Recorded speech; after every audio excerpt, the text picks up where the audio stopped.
जय हिंद दोस्तों। आज हम लोग क्या करेंगे, एक अगला सेट करेंगे, यानी हम लोग यहाँ सेट नंबर 10 करेंगे और हम लोग वो सारे क्वेश्चन करेंगे जो अपना आरबी नर्सिंग असिस्टेंट जो एग्जाम पहले वहां पे हो चुके थे, वहां पे कैसे क्वेश्चन हमारे पूछे गए वो सारे क्वेश्चन हम लोग यहाँ पे सॉल्व करेंगे। अगर आपने इसके पहले वाले प्रैक्टिस सेट ना देखे वो भी सारे देख लेना, और जो क्वेश्चन यहाँ पे आपको कराए जा रहे सारे क्वेश्चन आप वहां पे नोट जरूर करिएगा, क्योंकि आपके एग्जाम में रिपीटेड क्वेश्चन बहुत बार वहां पे पूछा जाता है। दोस्तों आज जो ये प्रैक्टिस सेट यहाँ पे हम लोग करेंगे, दोस्तों यहाँ पे आप ये सारा कुछ काउंट भी करते चलना कि आपका स्कोर कितना पहुंच रहा है। और दोस्तों आज जो मैं क्वेश्चन आपको कराऊंगा, थोड़े आपको मैं इजी क्वेश्चन कराऊंगा ताकि हर बच्चा की 35 प्लस क्वेश्चन वहां पे सॉल्व कर पाए। तो जो भाई आज के स्टेट में 35 क्वेश्चन तक सॉल्व कर लेता है उसकी तैयारी बहुत सही चल, इससे आप कंटिन्यू बनाए रखिएगा। तो आइए स्टार्ट करते हैं आज की ये प्रैक्टिस सेट। तो दोस्तों जो हमारा पहला क्वेश्चन आता है, यहाँ से आता है फिजिक्स का। फिजिक्स का जो हमारा पहला क्वेश्चन है, इसमें क्या पूछा गया है कि ये बताओ पहाड़ से गिर रहे किसी पिंड में कौन सी ऊर्जा होती है। चार ऑप्शन हमारे यहाँ पे दिए जा रहे हैं और ये क्वेश्चन आपका जो लखनऊ एमसी सेंटर में एक पेपर आया था, वहां पे रिलेशन भर्ती में ये क्वेश्चन वहां पूछा गया था। हम लोग यहाँ पे क्या करेंगे, जितने भी आपके चाहे रिलेशन का क्वेश्चन आया हो, चाहे किसी जेडारम क्वेश्चन पूछा गया, चाहे स्पोर्ट की वैकेंसी में क्वेश्चन पूछा गया, वो सारे क्वेश्चन हम लोग यहाँ पे डिस्कस करेंगे और आप सभी इनके आंसर यहाँ पे देते भी रहेंगे। वैसे सारे बच्चों के यहाँ पे आंसर आने स्टार्ट हो गए। राहुल का ए आ रहा है, मुकेश का बी आ। चलिए देखिए इसके आंसर, ये आप काउंट करते चलना आपका स्कोर कितना पहुंच रहा है। ये मान चलना हम आज का टारगेट लेके चल रहे हैं कि आप 35 क्वेश्चन तक यहाँ पे सॉल्व करेंगे। तो इसका राइट आंसर कितना हो जाएगा, वो हो जाएगा गतिज ऊर्जा और स्थितिज ऊर्जा। यहाँ पे जिनका ऑप्शन नंबर ए निकल के आ रहा है, ये बिल्कुल राइट आंसर यहाँ पे हो जाएगा। वैसे काफी बच्चों का राइट आंसर यहाँ पे निकल के आ रहे हैं। चलिए इसका राइट आंसर ए हो जाएगा, क्योंकि दोस्तों यहाँ पे ये ध्यान रखना, ठीक है। अगर कभी आपसे ये पूछ लेता कि किसी वस्तु की यानी उसकी गति के कारण कौन सी ऊर्जा होता है, अगर आपसे ये पूछा जाता है कि कार्य करने की क्षमता, अगर ये ध्यान रखना यहाँ पे कार्य करने की क्षमता, ये पॉइंट ध्यान रखना, कार्य करने की जो क्षमता, कार्य करने, ये पॉइंट ध्यान, यहाँ पे तीन तरह क्वेश्चन पूछे थे, कंफ्यूज कभी ना होना कि कार्य करने की क्षमता उसकी गति के कारण अगर हो, किसके, उसकी गति के कारण अगर होता है, गति के कारण अगर वहां पे होगा तो हम लोग वहां पे क्या बोलेंगे, वहां पे बोलेंगे गतिज ऊर्जा। तो हम लोग यहाँ पे क्या बोलेंगे, यहाँ पे बोल देंगे गतिज ऊर्जा। यहाँ पे क्या बोलेंगे, गतिज ऊर्जा हम लोग यहाँ पे बोल देंगे।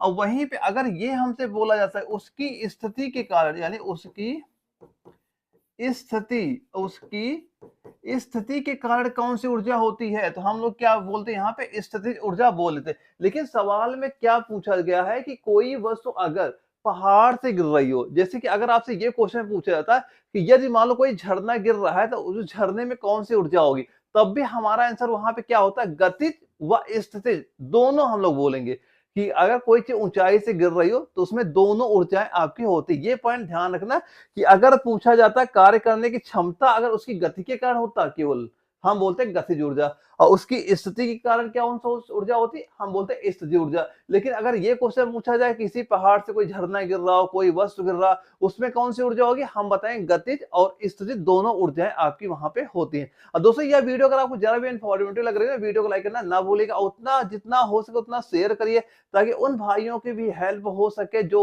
जिन्हें ये ना पता हो कि आखिर भाई आर्मी नर्सिंग एग्जाम में कैसे क्वेश्चन पूछे जाते हैं।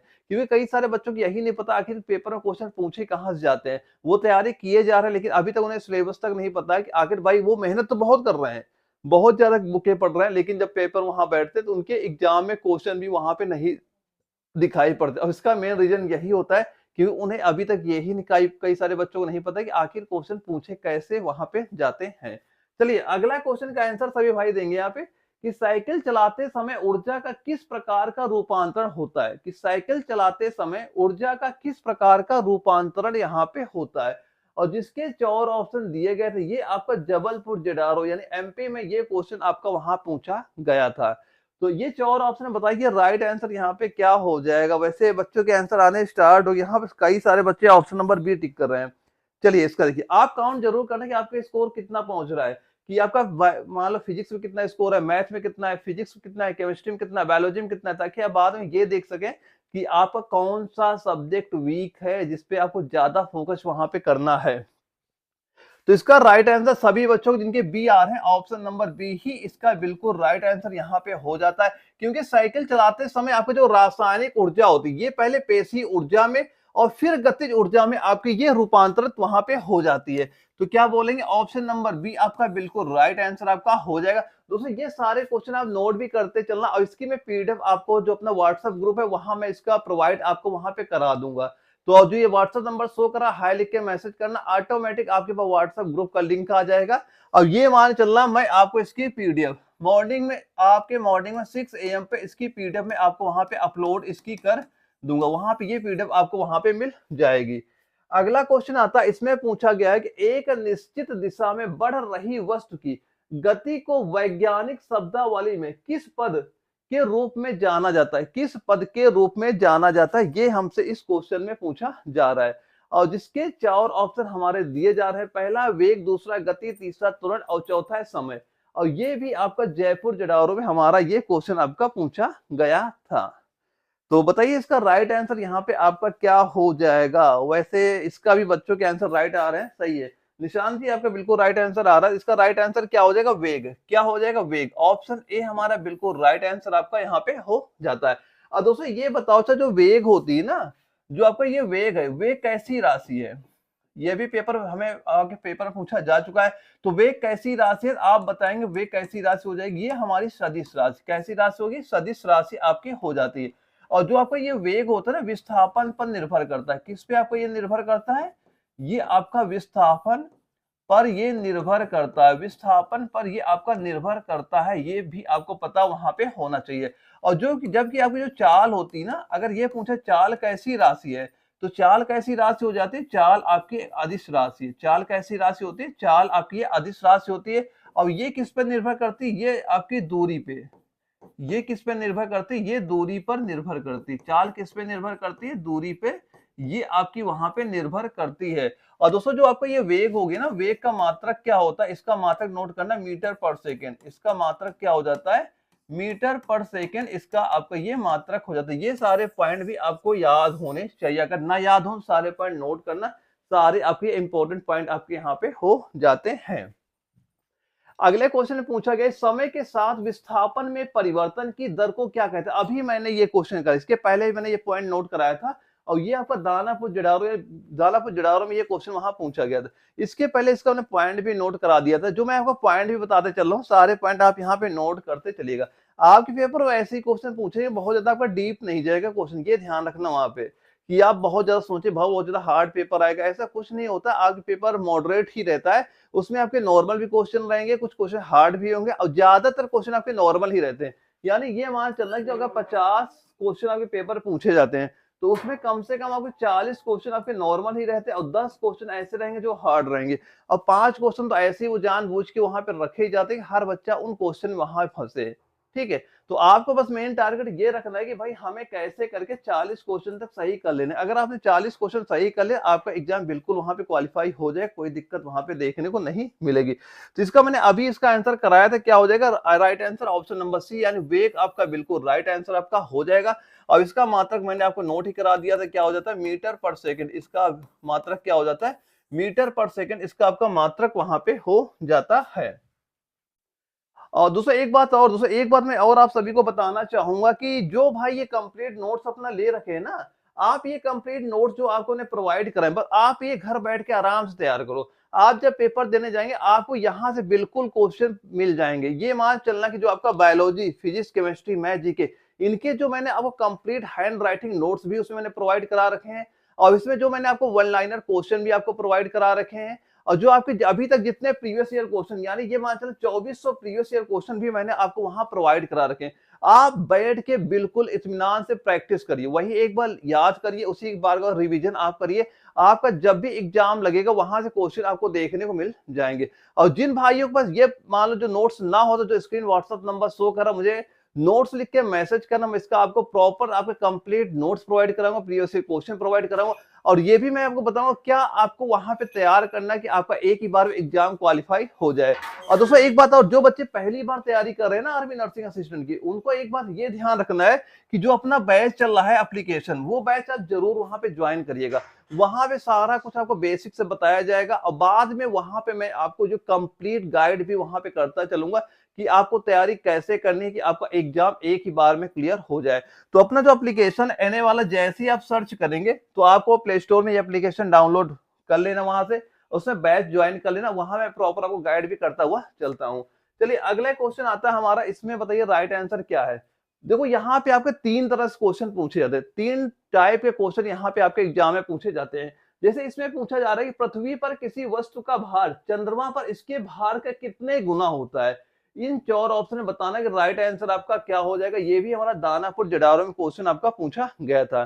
तो इसके पहले मैं कुछ पॉइंट और मैं आपको बता देता हूं, वो भी आप नोट कर लेना। जिन भाइयों को उनके आंसर पता, वो भी इसका आंसर जरूर कमेंट बॉक्स में दीजिएगा, ठीक है। अगर कभी आपसे एक पॉइंट ये पूछ लिया जाए कि जो आपका चंद्रमा का द्रव्यमान, ये तीनों क्वेश्चन हमारे पेपर में पूछे जाते हैं कि जो चंद्रमा का द्रव्यमान, अब ये बताओ चंद्रमा का द्रव्यमान पृथ्वी के द्रव्यमान का, पृथ्वी के, अब यहां पे लिखना पृथ्वी के द्रव्यमान, द्रव्यमान का किसके कितने गुना बराबर आपका होता है। अब एक पॉइंट ये हमें बता दीजिए, और इसका जो व्यास होता है, व्यास लगभग, इसका जो व्यास होता है ये लगभग आपका कितना यहाँ पे होता है। और एक चीज और ये बता देना, इसका जो गुरुत्वाकर्षण होता है, एक पॉइंट ये बता देना, इसका जो गुरुत्वाकर्षण, गुरुत्वाकर्षण कितना होता है। यानी कि पृथ्वी, और यानी कि अगर गुरुत्वाकर्षण पृथ्वी कितना है और चंद्रमा कितना, दोनों में क्या कंपेयर है, दोनों में तुलना अगर करें कितने गुना आपका हो जाता है।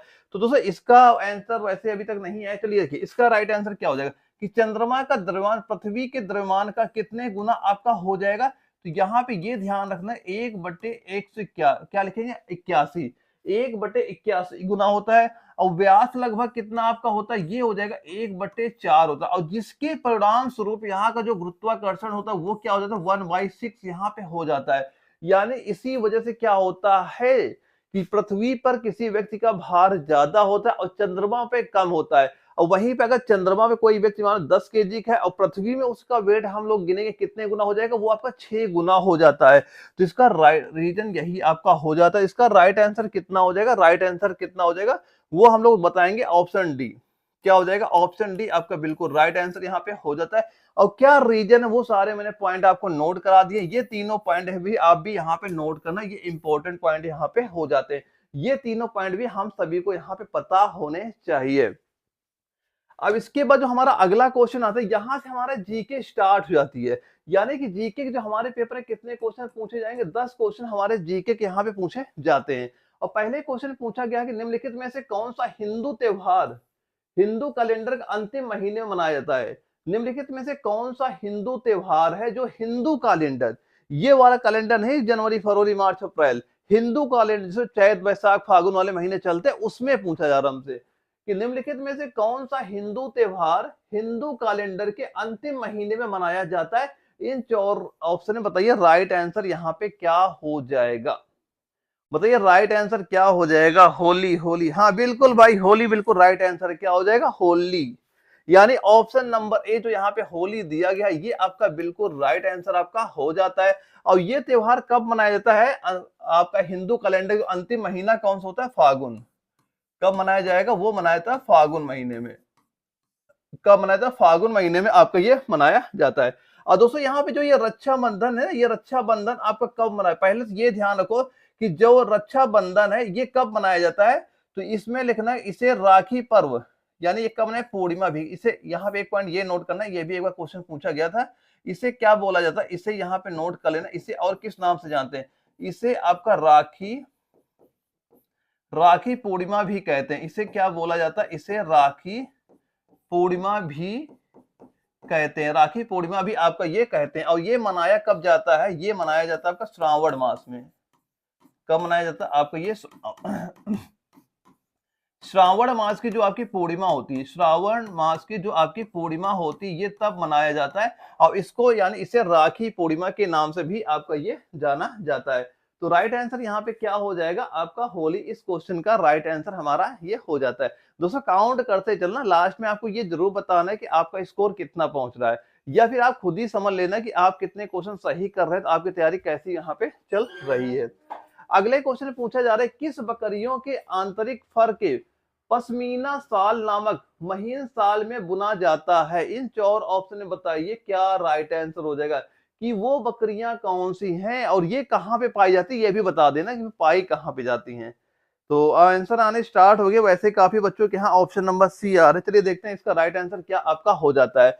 तो किस बकरियों के आंतरिक फर को पश्मीना साल नामक महीन साल से बुना जाता है, नहीं इसका सी नहीं होगा, राइट आंसर क्या होगा ए, यानी कि सी नहीं होगा भाई, ऑप्शन ए आपका बिल्कुल राइट आंसर होगा।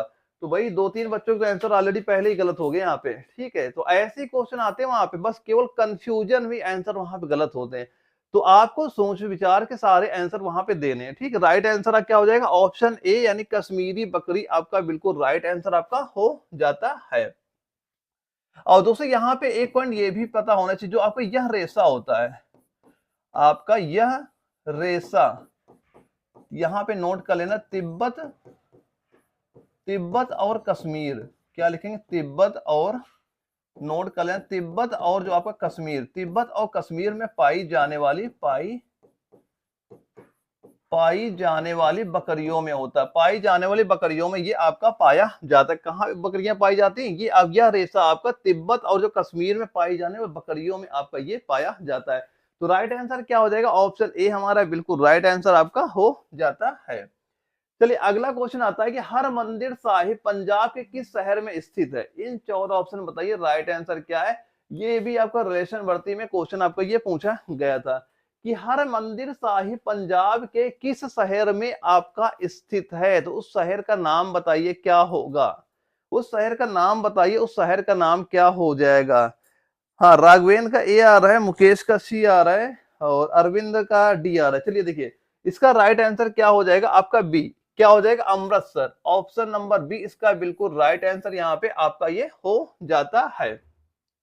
दोस्तों अगर कभी ये पूछ लिया जाए कि जो आपका, अगर ये कभी पूछा जाए कि जो आपका हर मंदिर क्या दिया जाए, जो यहाँ पे लिखा गया है आपका हर मंदिर साहिब, हर मंदिर जो यहाँ पे साहिब मंदिर का नाम लिखा हुआ है, अगर इसका ये पूछा जाए इसका निर्माण किसने कराया, इसका निर्माण किसने कराया, तो हम निर्माण में क्या बताएंगे रामदास ने शुरू किया। किसने शुरू किया था, रामदास ने इसका निर्माण वहां पे शुरू किया था। और यह सिख धर्म का प्रमुख धार्मिक और आध्यात्मिक स्थल भी आपका यह हरमंदिर साहिब आपका हो जाता है। और इसका निर्माण किसने शुरू किया था, रामदास ने इसका निर्माण आपका शुरू किया था। अगले क्वेश्चन में क्या पूछा जा रहा है कि गोवर्धन मठ निम्नलिखित में से किस स्थान पर स्थित है। अब बताइए कि जो आपका गोवर्धन मठ है इनमें से किस स्थान पे आपका स्थित है। आपका ये भी जयपुर जडारो, जयपुर में क्वेश्चन आपका ये पूछा गया था। बताइए राइट आंसर आपका इसका क्या हो जाएगा कि गोवर्धन मठ निम्नलिखित में से किस स्थान पर स्थित आपका ये हो जाता है। चार ऑप्शन क्या है, बद्रीनाथ, द्वारका, श्रीनगर, पुरी। इसके वैसे काफी बच्चों के आंसर राइट आ रहे हैं, ऑप्शन टी, कई बच्चों यहाँ पे आंसर अपना टिक वहां पे कर रहे हैं। तो राइट आंसर क्या हो जाएगा आपका ऑप्शन नंबर डी, यानी जो पूरी यहाँ पे दिया गया ये ऑप्शन डी आपका बिल्कुल राइट आंसर आपका हो जाएगा। और वहीं पे दोस्तों अगर इसका निर्माण की बात करें, निर्माण किसने कराया था, और वहीं पे अगर ये बात करें इसकी स्थिति क्या है, इसकी स्थिति क्या है, तो निर्माण कहाँ पे, निर्माण किसने कराया था बताएंगे गोवर्धन मठ। निर्माण क्या बता देंगे हम लोग, गोवर्धन मठ बता देंगे। और इसकी स्थिति क्या बता देंगे, पुरी, पुरी। और कहाँ पे पुरी है, ये आपका उड़ीसा में, पुरी कहाँ पे हो जाएगा आपका, ये उड़ीसा में आपका हो जाएगा। तो ये पॉइंट भी आप ध्यान रखिएगा। अगले क्वेश्चन में क्या हमसे पूछा जा रहा है कि धर्मराज रथ, भीम रथ, अर्जुन रथ और नकुल सहदेव रथ और महाबलीपुरम में पंच रथों में से 4 रथ हैं और 5वें रथ का नाम बताइए क्या है। इन 4 ऑप्शन बताना है 5वां रथ आपका कौन सा है। आपको ये भी दानापुर जडारो में क्वेश्चन आपका जीके में ये क्वेश्चन वहां पूछा गया था। तो 5वें रथ का नाम बताइए क्या हो जाएगा। बिल्कुल बिल्कुल राघव जी का ए आ रहा है, बिल्कुल राघव जी आपका बिल्कुल राइट आंसर आ रहा है। तो राइट आंसर इसका क्या हो जाएगा, ये हो जाएगा द्रौपदी रथ। क्या हो जाएगा, द्रौपदी रथ। ऑप्शन नंबर ए आपका बिल्कुल राइट आंसर यहाँ पे आपका हो जाता है। और दोस्तों यहाँ पे अगर इसकी हम स्थिति की बात करें ना, इसकी स्थिति की बात करें, तो ये कहाँ पे, इसकी स्थिति कहाँ पे हो जाएगी, ये आपका हो जाएगा महाबलीपुरम। कहाँ पे हो जाएगी, महाबलीपुरम। कहाँ पे हो जाएगा, महाबलीपुरम में आपकी इसकी स्थिति यहाँ पे हो जाती है, जो कि तमिलनाडु में है। ये कहाँ पे है, महाबलीपुरम कहाँ पे है आपका, तमिलनाडु में। ये कहाँ पे आपका हो जाएगा, तमिलनाडु में आपका ये वहां पे हो जाता है। और वहीं दोस्तों अगर ये बात करें ना, इसका निर्माण किसने कराया, इसका निर्माण किसने कराया था, निर्माण में हम लोग क्या बोल देंगे, निर्माण सबसे पहले निर्माण किसने कराया था, यहाँ पे नाम नोट करेंगे, नरसिंह वर्मन ने। किसने कराया इसका निर्माण, नरसिंह वर्मन ने इसका निर्माण कराया था। और किस सदी में कराया था, तो यहाँ पे क्या बताएंगे, ये सातवीं व आपकी 8वीं सदी में इसका निर्माण हुआ, यानी शताब्दी में इसका निर्माण आपका वहां पे, शताब्दी लिख लेना, शताब्दी में इसका निर्माण वहां पे हुआ था, शताब्दी में इसका निर्माण आपका यहाँ पे हुआ था। और दोस्तों जो आपका ये महाबलीपुरम में टोटल यहाँ पे 8 रथ हैं। यहाँ पे कितने रथ हैं, यहाँ पे 8 रथ टोटल। अगर यहाँ पे रथों की बात करें, टोटल आपके यहाँ पे 8 रथ होते हैं। और कौन कौन से, जैसे आपका एक धर्मराज रथ हो गया, एक भीम रथ हो गया, अर्जुन रथ हो गया, नकुल सहदेव रथ हो गया, द्रौपदी रथ यहाँ का 5वां रथ आपका हो जाता है। और इसके बाद आपका गणेश रथ भी है, पिंडारी रथ हो गया, और यहाँ पे एक रथ है वैलकुटे रथ भी आपका यहाँ पे हो जाता है। यानी टोटल आपके यहाँ पे 8 रथ हैं, और जिसमें 5वां नंबर किसका आता है, द्रौपदी रथ का 5वां नंबर आता है। द्रौपदी रथ का 5वें नंबर पे आपका ये आ जाता है। तो ये पॉइंट भी आप जरा ध्यान रखिएगा। और इसके बाद जो हमारा अगला क्वेश्चन आता है, इसमें पूछा गया है विश्व उच्च रक्तचाप दिवस कब मनाया जाता है। इन 4 ऑप्शन हमें ये बताना है कि विश्व उच्च रक्तचाप दिवस आपका ये कब मनाया जाता है। और ये हमारा जबलपुर जडारो में क्वेश्चन आपका ये पूछा गया था। तो इसका राइट आंसर बताएंगे सारे बच्चे। राइट आंसर आपका क्या हो जाएगा कि विश्व उच्च रक्तचाप दिवस आपका ये कब मनाया जाता है। तो कब मनाया जाता है, राइट आंसर हम लोग क्या बता देंगे इसका, बताएंगे हम लोग या 17 मई को। कब मनाया जाता है, ये आपका 17 मई को। ऑप्शन नंबर बी आपका बिल्कुल राइट आंसर यहाँ पे हो जाता है। और दोस्तों यहाँ पे जो आपका 14 अप्रैल दिया गया ना, अब ये बताओ 14 अप्रैल को क्या मनाया जाता है, या फिर आप बता दीजिए 23 जनवरी, बता दीजिए 23 जनवरी को। यानी जो यहाँ पे 23 जनवरी दिया जा रहा है, 14 अप्रैल दिया, यहाँ पे क्या मनाया जाता है। तो देखो जो आपका ये 14 अप्रैल, इस दिन क्या मनाया जाता है, आपका भीमराव अंबेडकर जयंती। क्या हम लोग मनाते हैं, भीमराव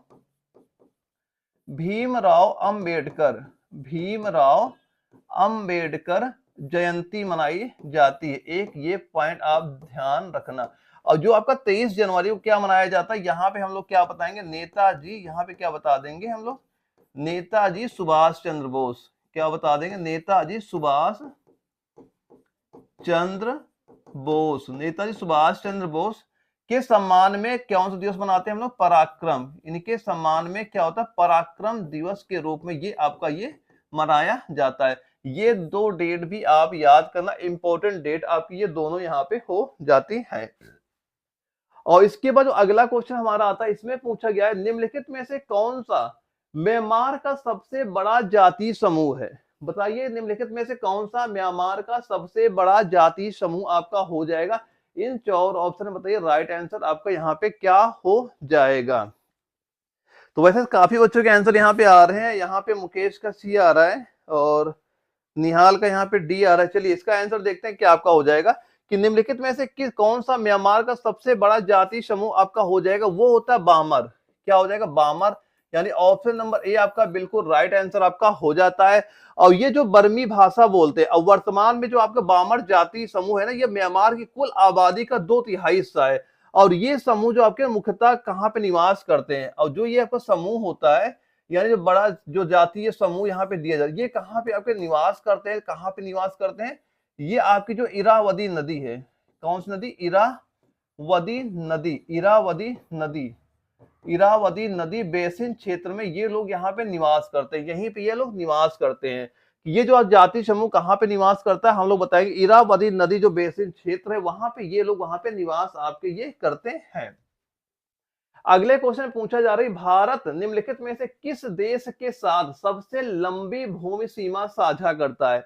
वैसे इसका आंसर शायद किसी बच्चे का गलत वहां पे होगा कि जिसने अगर थोड़ी भी तैयारी की होगी तो इसका आंसर बड़ी आसानी से वो वहां पे दे सकता है। और यहाँ पे ज्यादातर जो आंसर भी आ रहे हैं सारे बच्चों का राइट आंसर भी यहाँ पे निकल के आ रहे हैं। तो इसका राइट आंसर क्या हो जाएगा, ये हो जाएगा बांग्लादेश। क्या हो जाएगा, बांग्लादेश हो जाएगा। ऑप्शन नंबर ए आपका बिल्कुल राइट आंसर आपका हो जाता है। और वही में दोस्तों कभी ये क्वेश्चन आपसे पूछ लिया जाए ना कि आखिर टोटल कितने हमारे पड़ोसी देश हैं जो भारत की सीमा को टच करते हैं, तो हम लोग कितने देशों के नाम बताएंगे, 7 देश वहां पे हम लोग बता देंगे। और जैसे यहाँ पे दिया जा रहा है भारत और बांग्लादेश के बीच में कितनी सीमा साझा होती है, तो यहाँ पे नोट करना है कि सीमा साझा कितनी सीमा साझा होती है। भूमि सीमा लगभग कितने किलोमीटर की हो जाती है, वो आपकी 4096 किलोमीटर की सीमा लगभग आपकी यहाँ पे हो जाती है। और ये पॉइंट जरूर याद करना है कुल कितने देश ऐसे हैं जो भारत के बॉर्डर को वहां पे टच वहां पे करते हैं। अगले क्वेश्चन में क्या हमसे पूछा जा रहा है, निम्नलिखित में से कौन सा एशिया की सबसे बड़ी घाटी है। अब बताओ एशिया की सबसे बड़ी घाटी कौन सी है। इन 4 ऑप्शन बताना है कि एशिया की सबसे बड़ी घाटी कौन सी आपकी यहाँ पे हो जाती है। तो इसका भी शायद सभी बच्चों को आंसर राइट ही आने यहाँ पे स्टार्ट हो गए। बिल्कुल बिल्कुल सारे बच्चों को राइट आंसर आ रहे हैं। भाई आपकी तैयारी सही चल रहा, इसे आप कंटिन्यू बनाए रखिएगा, आपका एग्जाम बिल्कुल वहां पे क्वालिफाई होगा। तो निम्नलिखित में से कौन सी एशिया की सबसे बड़ी घाटी हो जाएगी, वो हो जाएगी डोंग घाटी। कौन सी होगी, डोंग घाटी, यानी ऑप्शन नंबर बी हमारा बिल्कुल राइट आंसर आपका हो जाती है। अब ये डोंग घाटी कहाँ पे स्थित हो जाएगी, ये आपके नेपाल में। ये कहाँ पे स्थित है, नेपाल में ये घाटी आपकी यहाँ पे स्थित हो जाती है। अब इसके बाद दोस्तों जो हमारा अगला क्वेश्चन आता है इसमें पूछा जा रहा है एग्जाम वॉरियर्स नामक पुस्तक निम्नलिखित में से किसने लिखी है। एग्जाम वॉरियर्स नामक पुस्तक किसने लिखी है। जयपुर जडारो में ये क्वेश्चन अभी आपका रिसेंटली एग्जाम में क्वेश्चन आपका ये पूछा हुआ था, जहां पे आपका स्पोर्ट की जो वैकेंसी हुई थी वहां पे ये क्वेश्चन आपका आया था। तो इसका राइट आंसर क्या हो जाएगा आपका, नरेंद्र मोदी। क्या हो जाएगा, नरेंद्र मोदी, यानी ऑप्शन सी इसका बिल्कुल राइट आंसर यहाँ पे हो जाता है। चलिए इसके बाद जो हमारा अगला क्वेश्चन आता है, यहां से हमारी मैथ स्टार्ट हो जाती है और टोटल हमारे मैथ के कितने क्वेश्चन आते हैं, 5 क्वेश्चन आते हैं। और मैथ से आपको बिल्कुल वहां पे घबराना नहीं है, मैथ के क्वेश्चन इतने आपके हार्ड नहीं आएंगे। अगर आपको कैलकुलेशन आती है तो 5 क्वेश्चन के आंसर बड़ी आसानी से वहां पे दे सकते हैं, कोई दिक्कत आपको वहां पे देखने को नहीं मिलेगी। और यहाँ पे दोस्तों जो 5 क्वेश्चन मैथ के आते हैं इसमें ये मान चलना है कि आपके 3 क्वेश्चन बिल्कुल आपके नॉर्मल ही वहां पे आते हैं और 2 क्वेश्चन में थोड़ी आपको कैलकुलेशन वहां पे करनी पड़ सकती है। तो जो पहला क्वेश्चन में सीधा सीधा क्या पूछा गया है कि 24, 42 और 56 का बताइए लासा, यानी क्या दे दिया यहाँ पे 24, यहाँ पे दिया 42 और यहाँ पे दे दिया कि 56। अब बताओ इनका लासापा। अब हमें नहीं लगता है कोई बच्चा अगर 8 तक की भी मैथ पढ़ रखा होगा ना तो इसका एलसीएम लेने उसे कोई दिक्कत होगी। तो 24, 42, 56 वैसे एलसीएम आप कई तरह से ले सकते हैं, कई प्रकार है, कई विधि है जहां से हम एलसीएम निकाल सकते हैं। एक जो सबसे बेसिक विधि क्या होती है, गुणनखंड विधि, कि 24 के फैक्टर में तोड़ लो। हम लोग क्या लिख सकते हैं, 24 को 2 गुणे 2 गुणे 2 गुणे 3 हम लोग लिख सकते हैं, यानी 2 दूनी 4, 4 दूनी 8, 8 से 24। वैसे हम लोग 42 को क्या लिख सकते हैं, 2 गुणे 3 गुणे 7 लिख सकते हैं। वैसे 56 को क्या लिख सकते हैं यहाँ पे, 2 गुणे 2 गुणे 2 गुणे 3 गुणे 7, ये हम लोग 56 में लिख सकते हैं। इसके हमने क्या किया, छोटे छोटे पार्टों में हम लोगों ने इसे डिवाइड कर लिया। अब एलसीएम के लिए क्या कहते हैं, देखो सबसे पहली संख्या ले लो, या हमने 2 ले लिया, 2 कितनी, हम 3 है यहाँ पे, 3 बार है, तो हमने यहाँ पे 2 लिख दिया 3 बार। अब बताओ इसमें 2 कितना, एक ही है, अगर 3 से ज्यादा होता हम फिर वहां पे लिख देते हैं। अब 2 इसमें कितने, 2 कितने, यहाँ भी 3 है, 3 हमने पहले ले रखा, अब नहीं लेंगे, 2 का काम खत्म। अब यहाँ पे 3 1 है तो हमने 3 लिख दिया, ठीक। अब 3 इसमें है, 3 1 ही है, इसका भी काम खत्म। यहाँ पे 2 का काम खत्म हो ही चुका था, इन 2 का काम खत्म हो गया। 3 1 यहाँ भी, 3 का भी काम खत्म। अब यहाँ पे देखो, अब 3 खत्म, अब 7 ले लो, 7 ले लो, 7 ले लिया, यहाँ भी केवल 7 ही बचा, 7 काम खत्म। अब इन सभी का क्या कर दो, गुणा कर दो। इनको हम जब गुणा करें कितना आएगा, ये आपका 168 आपका आ गया। तो इसका राइट आंसर क्या हो जाएगा, एलसीएम कितना हो जाएगा, वो आपका ऑप्शन नंबर जो यहाँ पे सी दिया गया है, ये आपका बिल्कुल राइट आंसर यहाँ पे हो जाता है। बस आपको कैलकुलेशन आनी चाहिए, बड़ी आसानी से बड़ी जल्दी सभी के आंसर वहां पे दे पाएंगे अगर आपकी कैलकुलेशन अच्छी है। क्योंकि मैथ में बस अगर टेबल याद कर लेना, कम से कम 20 तक पहाड़े आप याद कर लें ताकि आपकी कैलकुलेशन वहां पे अच्छी आपकी काफी हो जाए। अब इसके बाद हम लोग देखते हैं अगला क्वेश्चन आता है। देखो ये क्वेश्चन थोड़ा आपका डीप में गया, जैसे मैंने कहा ना कि आपके 5 क्वेश्चन 3 क्वेश्चन बिल्कुल नॉर्मल होते हैं, 2 क्वेश्चन में थोड़ा आपको देखना है, समझना वहां पड़ सकता है, ठीक है। देखो इस क्वेश्चन ध्यान से पढ़ो क्या दिया जा रहा है। इसमें बोला गया कि कोई एक व्यक्ति है जो 16,800 में 18 खाट बेचकर 3 खाट के क्रय मूल्य के बराबर का लाभ प्राप्त करता है। तो एक खाट का बताओ क्रय मूल्य कितना है, एक खाट का बताओ क्रय मूल्य आपका कितना है। सवाल ध्यान से पढ़ना, आखिर बोला क्या गया। देखो बोल रहा कि एक व्यक्ति 16,800 में 18 खाट बेचकर, ये जो 18 खाट बेच कर दिया जा रहा है, ये तो हो गया 18 वस्तुओं को विक्रय मूल्य कितना दिया जा रहा है, हमारा दिया गया ये 1680।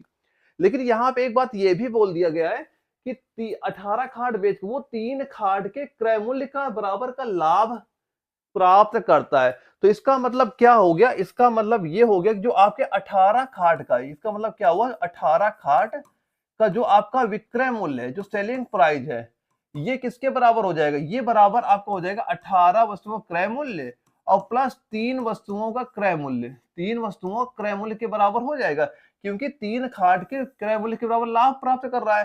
तो इसका मतलब ये हुआ कि 18 वस्तुओं का जो सेलिंग प्राइस है, आपका विक्रय मूल्य है, ये आपका 21 वस्तुओं क्रय मूल्य के बराबर यहाँ पे हो जाएगा। अब देखो हमें क्या पता है, हमें इसका मान तो पता ही ना, हमें इसका मान तो पता ही है। हमने मान लिया कि हमारे एक वस्तु का हमने मान लिया, एक वस्तु का हमने माना क्रय मूल्य हमारा कितना, 100 हमने मान लिया। अब बताओ 21 वस्तु का क्रय मूल्य कितना हो गया, हमारा 21 1 यहाँ पे हो जाएगा। अब ये मान तो हमें पता ही है, ये मान कितना है, ये 18 वस्तु विक्रय मूल्य, ये यहाँ पे मान दिया जा रहा है कि 16,800 दिया जा रहा है। तो ये इसके बराबर तो है, यानी यहाँ के हम क्या लिख दिया, 21 वस्तुओं का क्रय मूल्य, और जहां पे ये 18 वस्तुओं विक्रय मूल्य दिया, वहां पे हमने रख दिया 16,800। क्या रख दिया, 16,800 हमने यहाँ पे रख दिया। अब बताओ एक वस्तु का क्रय मूल्य बराबर कितना हो जाएगा, ये हो जाएगा 16,800, और भागे किससे कर देंगे हम लोग, यहाँ पे 21 से हम भाग डिवाइड कर देंगे।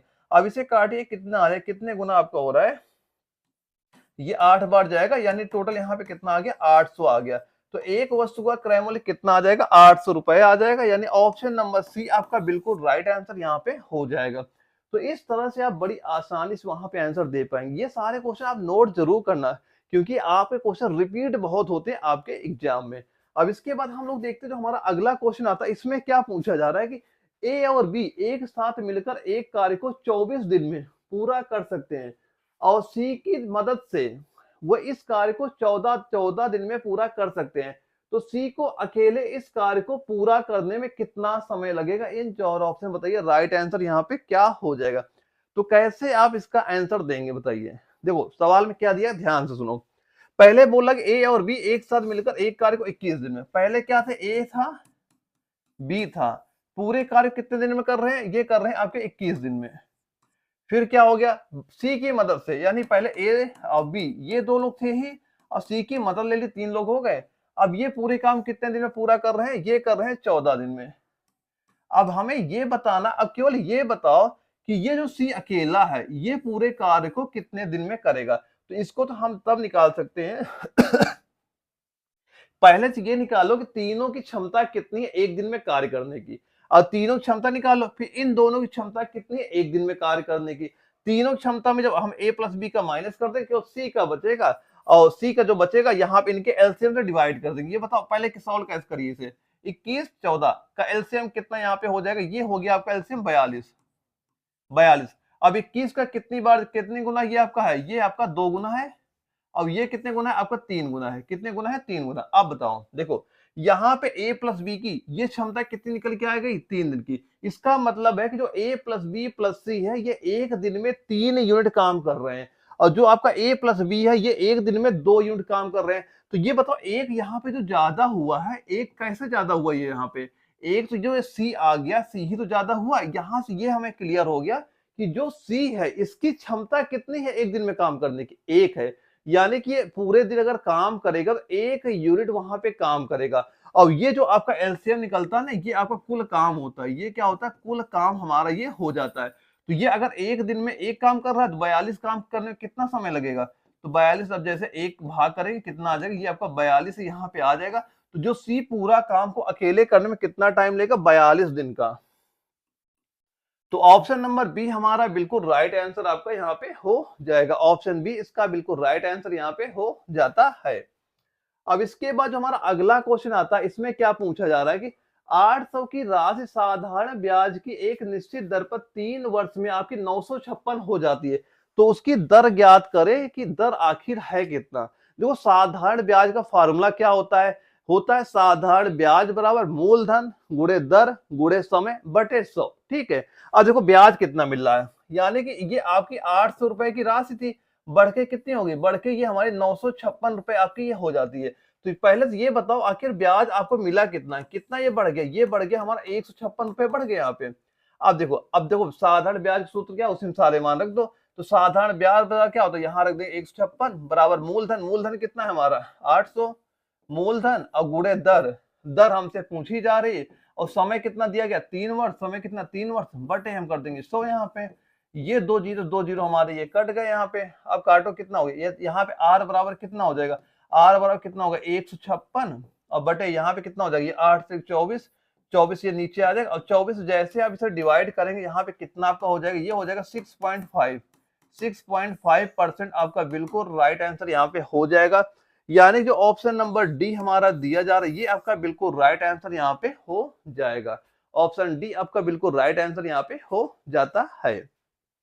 अब इसके बाद हमारा जो अगला क्वेश्चन आता है, इसमें क्या पूछा जा रहा है कि एक तार को मोड़कर जब एक वर्ग बनाया जाता है तो वर्ग का क्षेत्रफल 484 वर्ग सेंटीमीटर होता है। अब यदि उसी तार को वृत्त के रूप में मोड़ा जाए तो इसका क्षेत्रफल कितना हो जाएगा, इतना इसका क्षेत्रफल कितना हो जाएगा। ठीक है, देखो इसमें क्या दिया गया, पहले सवाल ध्यान पढ़ो।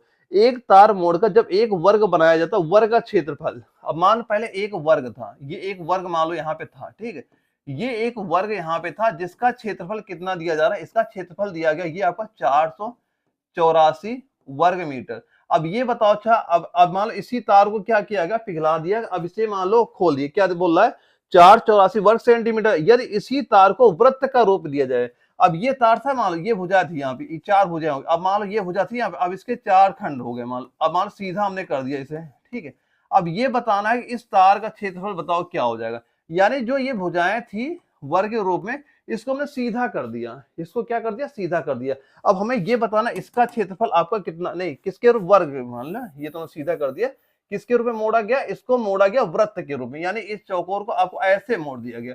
अब इसका हमें ये बताना, अब बताओ इसका क्षेत्रफल आपका ये क्या हो जाएगा, इसका क्षेत्रफल हमारा ये पूछा जा रहा है। तो इसे हम लोग कैसे निकालेंगे, सबसे पहले ध्यान से देखो, यहाँ पे क्या दिया गया, ये क्षेत्रफल दिया गया वर्ग का। अब ये बताओ ये जो भुजाएं हैं, ये बताओ भुजा कितनी है, भुजा कितनी है। तो भुजा हम लोग कैसे निकालेंगे, अगर ये आपका वर्ग का क्षेत्रफल क्या होता है, भुजा स्क्वायर होता है, भुजा स्क्वायर बराबर किसके दिया गया, ये दिया गया 484 के। तो बताओ एक भुजा कितनी यहाँ पे हो जाएगी आपकी 22। अब यहाँ पे इसका वर्गमूल 22 ही तो हो जाएगा।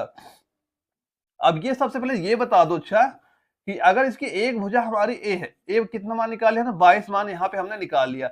अब ये बताओ सबसे पहले इसका परिमाप क्या हो जाएगा, क्या बता दो इसका परिमाप। तो परिमाप क्या होता है, परिमाप इसका होता है 4 गुणे भुजा होता है, और भुजा कितना है हमारे, भुजा हमने निकाला 22, यहाँ पे 22 से आप जब गुणा करें कितना आ जाएगा, ये आपका 88 सेंटीमीटर हो गया।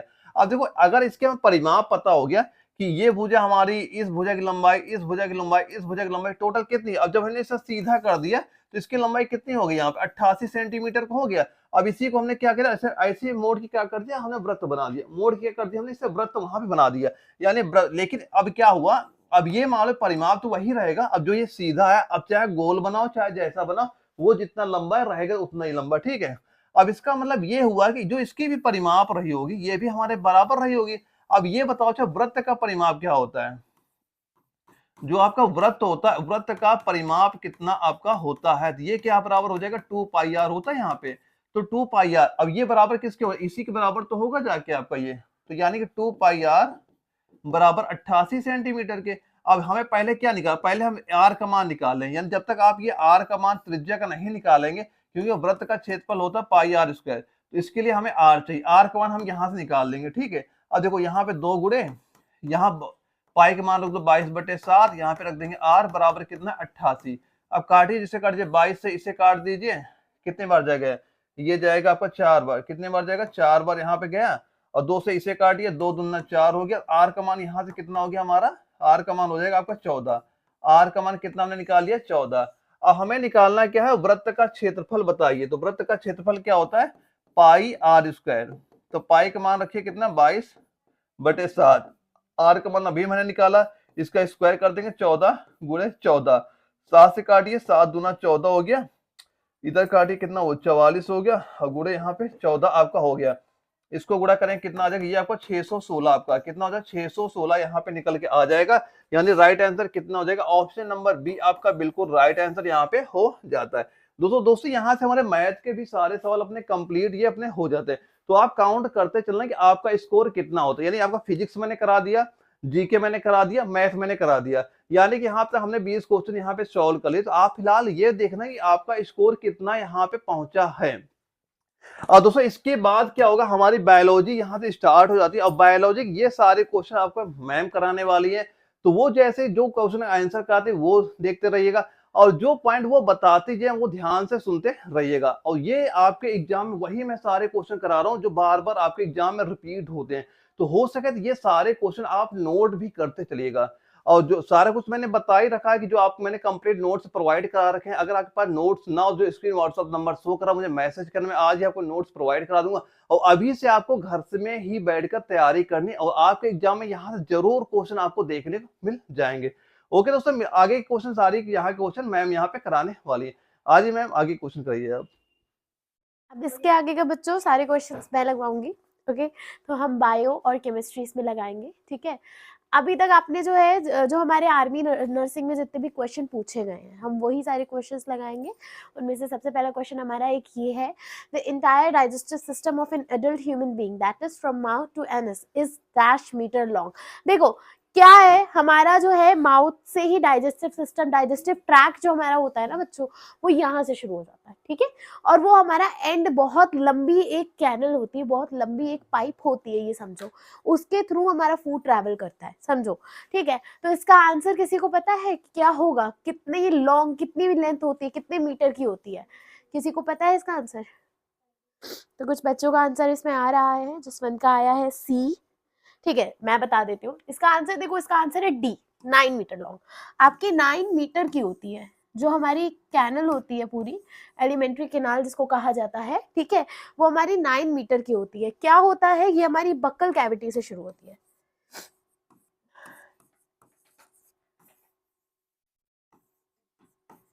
आपकी बक्कल कैविटी से शुरू होती है। बक्कल कैविटी क्या होती है, ये यहाँ पे सबसे पहला डाइजेशन हुआ, किसका हुआ, स्टार्च का हुआ, शुगर से, है ना, जो भी मीठा ले लो, शुगर ले लो, कार्बोहाइड्रेट ले लो, स्टार्च का डाइजेशन हुआ, अमाइनो एसिड का कन्वर्जन हुआ, तो यहां से जाता है एनस तक, इतनी बड़ी होती है। और ये पूरे प्रोसेस में हो क्या रहा है, डाइजेशन ही हो रहा है, वो ही खाना जो आपने खाया है वो हजम ही हो रहा है आपका। तो इसका आंसर क्या है, 9 मीटर लॉन्ग। कितनी लंबी लेंथ है, 9 मीटर। इतनी लंबी पेट में हमारे मौजूद है, समझ आ रहा है, इतनी लंबी। ये हमारे शरीर में कैसे पूरी घुमड़ घुमड़ के एकदम रोल आउट हो के इस तरीके से आपकी जो है मौजूद होती है, समझो। इतनी मीटर लॉन्ग हमारी एलिमेंट्री कैनल है जो डाइजेस्टिव सिस्टम का, ह्यूमन अडल्ट डाइजेस्टिव सिस्टम में इतनी बड़ी होती है। ठीक है, आगे क्वेश्चन क्या है, which of these following statement regarding food is false. इनमें से कौन सी बात, भोजन जो आप खाते हो उससे संबंधित कौन सा कथन असत्य है, बताइए बच्चों, किसी को आंसर पता है इसका? I am waiting for the answer. Again Nishant का मैसेज आया है, आंसर इज डी। ठीक है, इसका आंसर देखो, इसका आंसर होगा यह एक अजैविक पदार्थ है। ठीक है, पहली चीज जो हमारा फूड होता है, फूड जो हमारा बनता है बच्चों, जो फूड हम लोग खा रहे हैं वो हमारा किससे बनता है, हम लोग अक्सर या तो पेड़ पौधों से ले रहे हैं। तो ये हमारा ये बात गलत है कि हम किसी नॉन लिविंग थिंग को खा रहे हैं या फिर पत्थर खा रहे हैं। यार पत्थर थोड़ी खा रहे हैं, पत्थर होते हैं ना, अजैविक कौन कौन है आपके, पत्थर हो गए है ना, मिट्टी हो गई, तो वो तो आप नहीं खा रहे हो, नॉन लिविंग चीज नहीं खा रहे हो आप, इसमें लिविंग चीज कंज्यूम कर रहे हो। तो ठीक देखो, ये आपकी रासायनिक क्रियाएं देता है, ऑब्वियस है, हम लोग की बॉडी में जो डाइजेशन है वो एंजाइम्स के थ्रू होता है। ठीक है, तो इसका आंसर ए होगा। पहले तो मैं आंसर टिक कर दूं, एंजाइम्स के थ्रू होता है। कैसे होता है, एंजाइम्स के थ्रू, है ना, तो आपकी जो है केमिकल रिएक्शन होगी।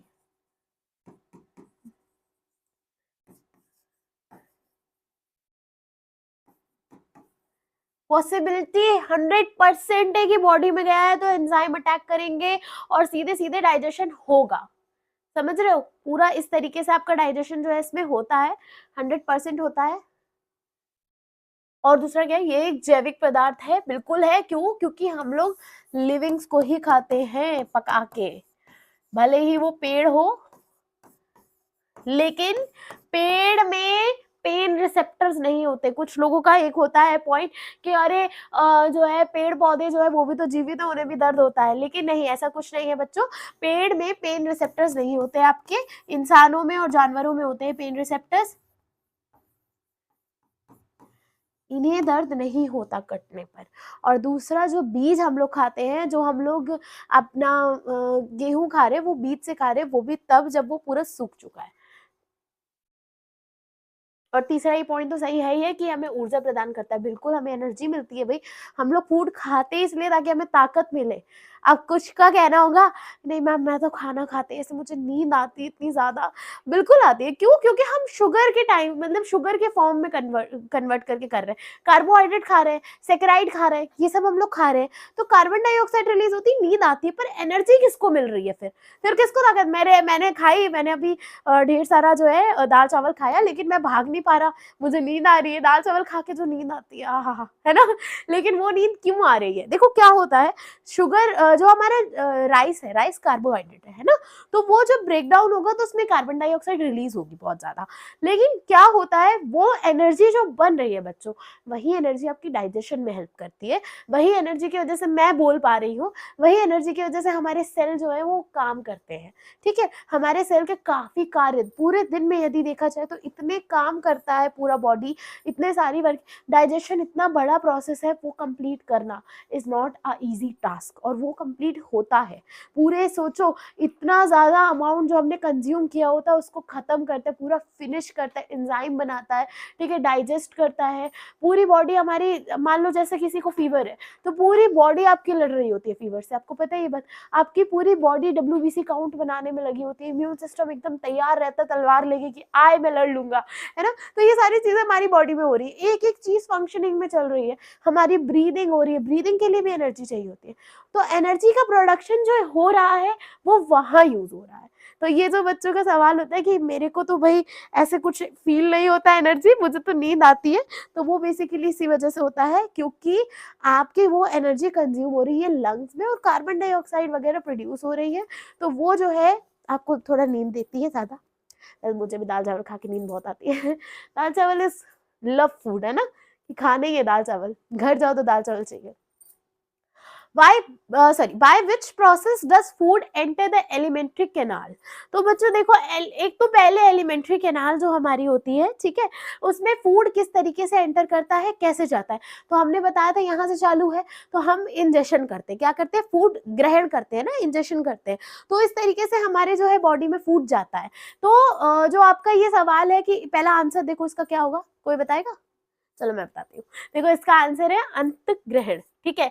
आपका क्या है बच्चों, आप जब इंजेशन करते हो, फूड लेते हो, तो उसको प्रोसेस को क्या कहते हैं, इंजेशन, ठीक है, इंजेशन होता है।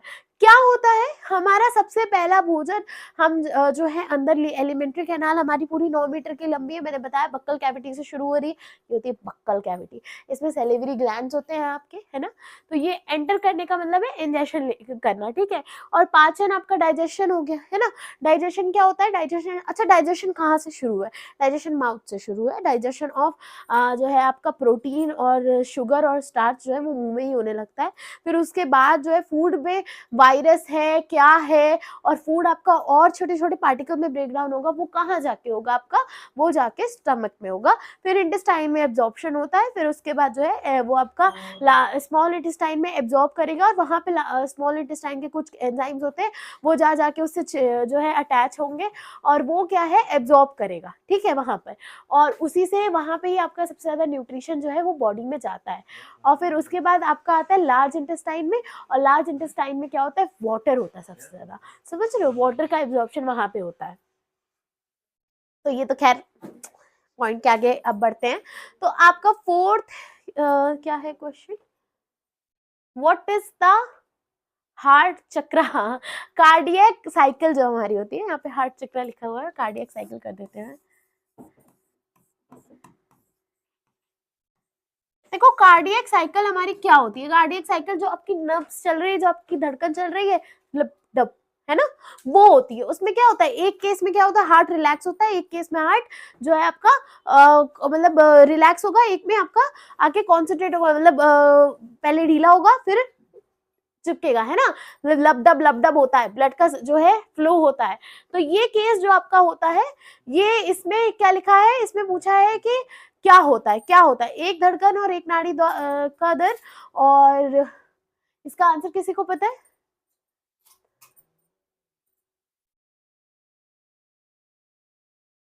देखो आपका जो है संकुचन और शिथिलीकरण का एक चक्र क्या है, आपका रिलैक्सेशन और कॉन्ट्रैक्शन दोनों जो है, कॉन्सेंट्रेशन नहीं, कॉन्ट्रैक्शन, ठीक है, सॉरी, कॉन्ट्रैक्शन और रिलैक्सेशन का जो प्रोसेस होता है, जिसमें जो है आपकी अल्वेओली और जो आपकी वेंट्रिकल्स है वो सब आपकी कॉन्ट्रैक्ट करेंगी तो हार्ट रिलैक्स करेगा, वो रिलैक्स करेंगे तो हार्ट कॉन्ट्रैक्ट करेगा।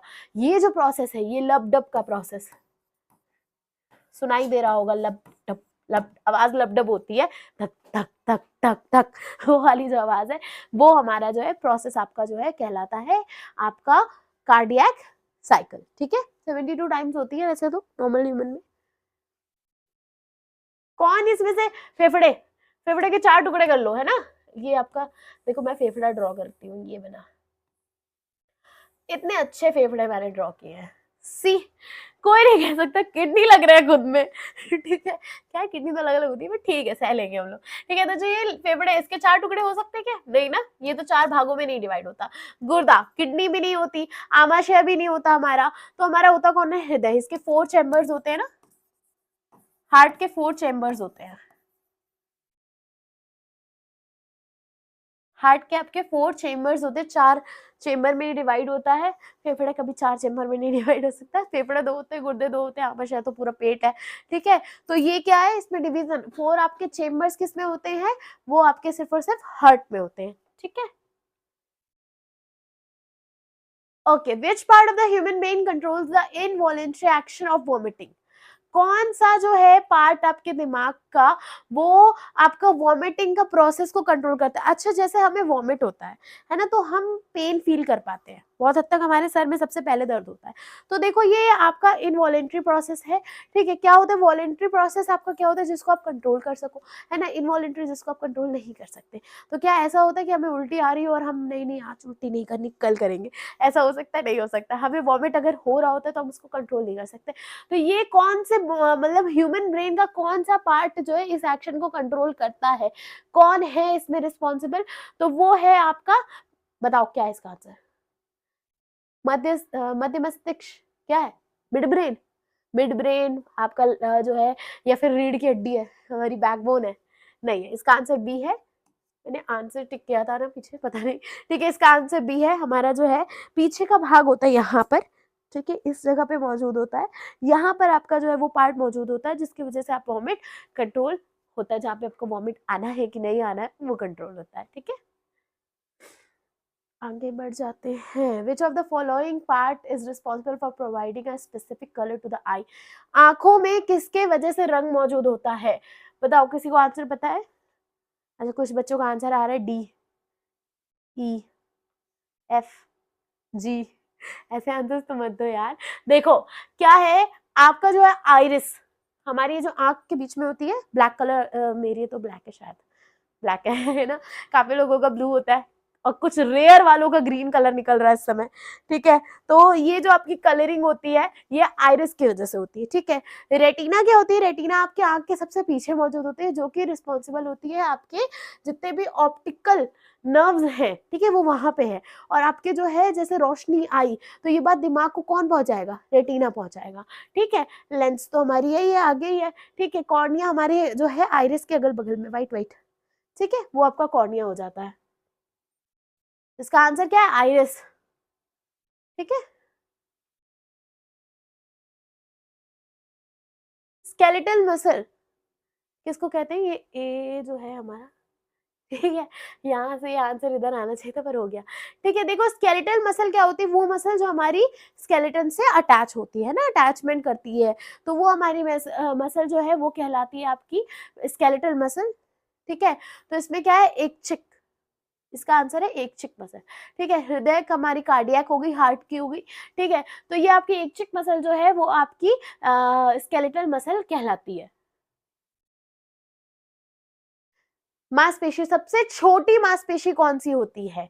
देखो सबसे छोटा जो पार्ट है मसल का वो कहाँ मौजूद होता है और कौन सा होता है, क्या कहते हैं उसको? पता है किसी को इसका आंसर? नहीं पता?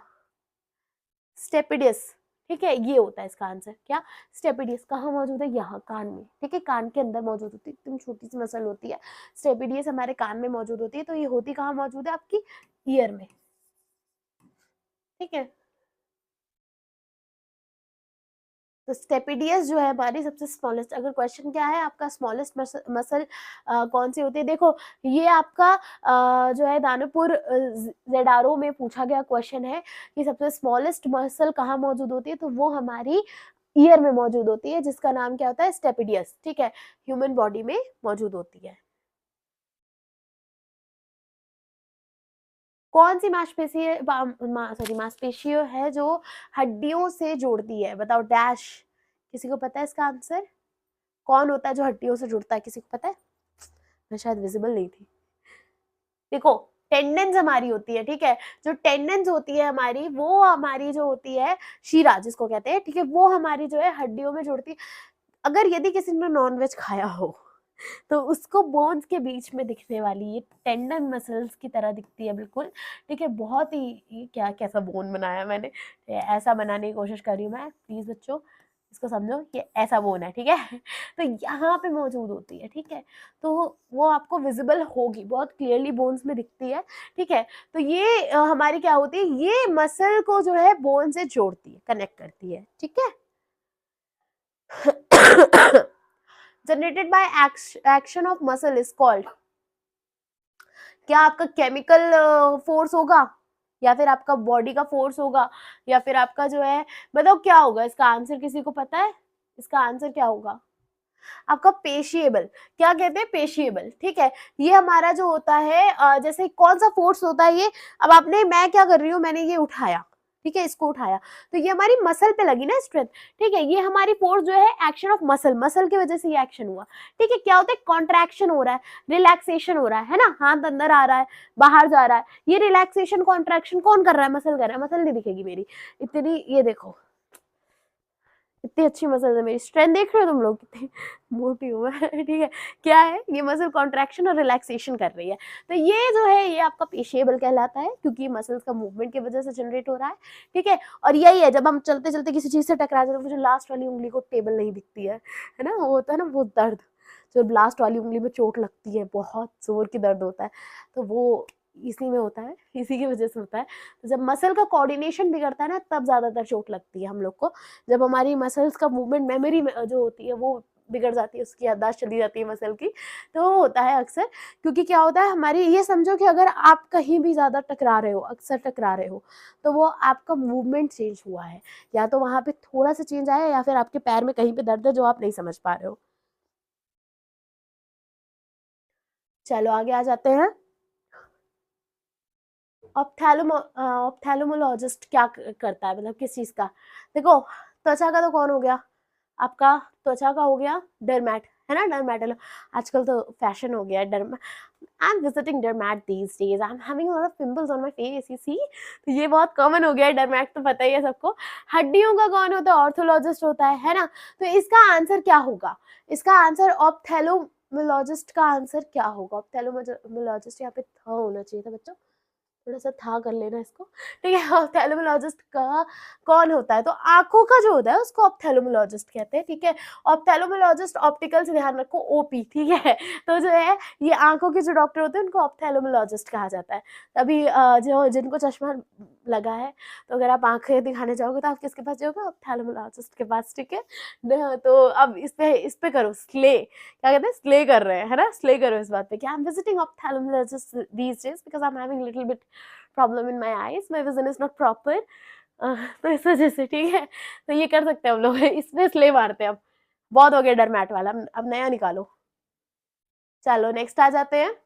डिजीज इज नॉट कंटेजियस, मतलब इसमें से कौन सा है बच्चों जो छूने से फैलता नहीं है? ओके, तो ये थोड़ा सा इसको इधर कर लेना, ऑप्शन थोड़े मेरे ऊपर नीचे हो रहे हैं अपने आप, देख रहे हो? तो पहला हमारा जो है, देखो बुखार फैलता है ना, बुखार मतलब जैसे आपको वायरल इन्फेक्शन हो गया तो वो बहुत तेजी से फैलेगा। वायरल इन्फेक्शन, अगर आपके आसपास किसी को वायरल है और उसको छींक आ रही है, खांसी आ रही है, तो बेसिकली हम लोग को एक बचपन से बहुत प्यारी सी चीज सिखाई जाती है कि मुंह पे हाथ रख के खांसो, है ना, छींक आ रही, मुंह पे हाथ रख लो। तो ये जो चीज होती है हमारी, ये हमें बचपन से जो सिखाई गई है, ये एक्चुअल में बहुत इंपॉर्टेंट है, क्योंकि आपको पता भी नहीं चलेगा कि आप अपना इन्फेक्शन कब दूसरों में डिस्ट्रीब्यूट कर दोगे।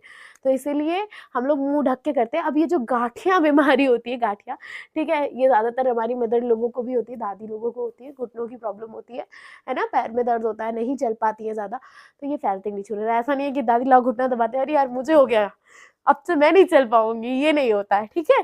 तो क्या होता है, हमारा जो है गांठिया बीमारी है इकलौती, जो मतलब इसमें ऑप्शंस में, आपके सारे ऑप्शंस में गांठिया कभी छूने से नहीं फैलती। ये नहीं होता कि दादी के पैर में तेल लगाया तो आपका जो है फैल गया।